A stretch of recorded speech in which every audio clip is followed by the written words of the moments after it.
Call us on 233-88-266 and have your say. Now, Hong Kongers are, of course, celebrating because they can choose to go mask-free in public starting today. But what about the mask production industry? To find out more about how the industry is coping, we're now joined on the line by Dana Wu, the chairwoman of the Hong Kong Masks and PPE Organization. Good morning, Ms. Wu. Good morning. Thanks for joining us on the program. So what's been the industry's reaction to the scrapping of the mask mandate? Mm-hmm. We were expecting this given the easing of the pandemic. Oh, so you already expected it. So you're well prepared then, I guess. You mean the impact? Yes. So let's go to so now that the mask mandate is gone, fewer people will be wearing masks. Well, I mean, that's what we think. But actually, this morning, there were many people wearing masks. This morning when I came in, I would say 99% yes. was still wearing masks. Yes. So how much of an impact will this really have on the industry? Yeah. From local mask manufacturers' perspective, as fellow citizens, we were wearing masks, so the production capacity will be reduced, or they will even close the production line. All right. And so what are these mask production companies going to do? I mean, will some of them have to close down? What's going to happen? Yeah, the mask was a necessity for medical care and nowadays become the household necessity. Local mask production companies will strive to become the approved supplier of the government and the hospital authority, while they can also develop overseas markets. But in addition to producing masks, other medical or epidemic-related products can also be considered. So what about the people who work for these companies? Will they lose their jobs?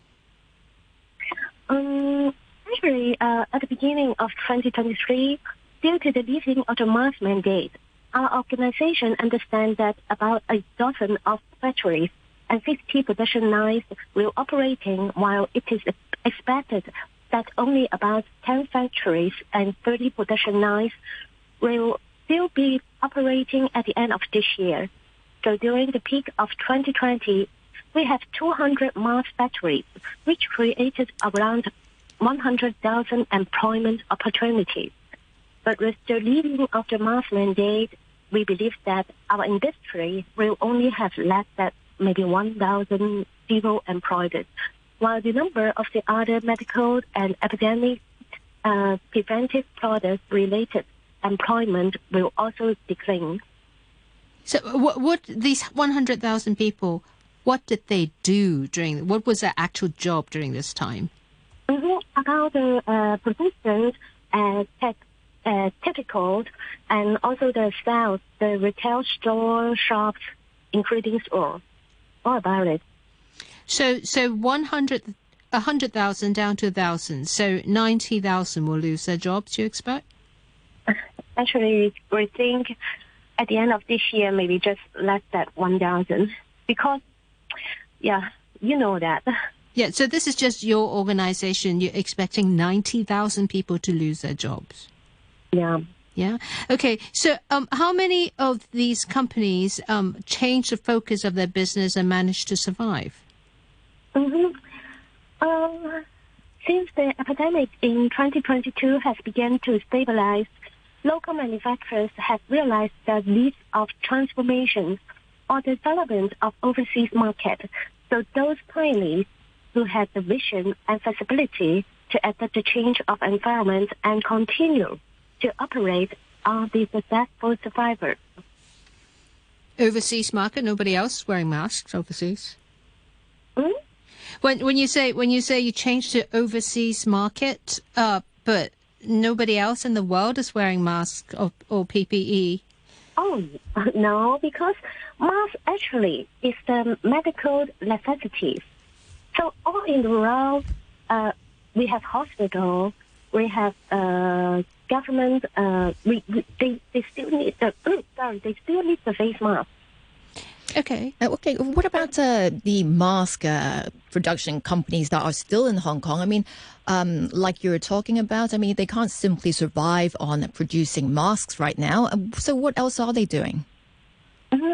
Some of them maybe have other medical or epidemic preventive products. So that's why they can survive. They are not only selling face masks. So what other kinds of products are they selling? PPE. Maybe wet wipes, the household products, all about the cleaning or the preventive products. So you said earlier that just in your organization alone, you expect 90,000 job losses. Do you know what are the plans for some of these people? What kind of what are they doing now that they're losing their jobs? Have they switched to other kind of jobs? What kind of jobs would those be? They may back to their original job, which is I remember in 2020, most of our employers are from the airport. Ah, yeah, yes. Airport and also travel industry, maybe tourism. Yes, yes, there are. Yeah, so nowadays they back to their original job. All right. And also, when you talk about how some of these companies, they're producing other products like disinfectant wipes, I mean, these are all related to the pandemic. I mean, will that be enough for them to survive? Which kind of, I'm not really understand. Earlier you said some of these companies right now in Hong Kong, they, instead of producing masks, they are also producing other products such as wet wipes or disinfectant wipes. I mean, will that be enough for them to survive? Yeah, and they can survive because they have other products, and some of them already developed the overseas market, and some of them are the local government or the hospital vendors. So that's why they can survive. All right, Ms. Wu, we'll have to leave it here for now. Thank you. Thanks again for joining us this morning. That's Dana Wu, the chairwoman of the Hong Kong Masks and PPE Organization. Many thanks also to you who commented or emailed us today, and of course to our guest presenter, Jenny Lam, and producer, Christine. I'll be back with another edition of Backchat tomorrow with Danny Gittings.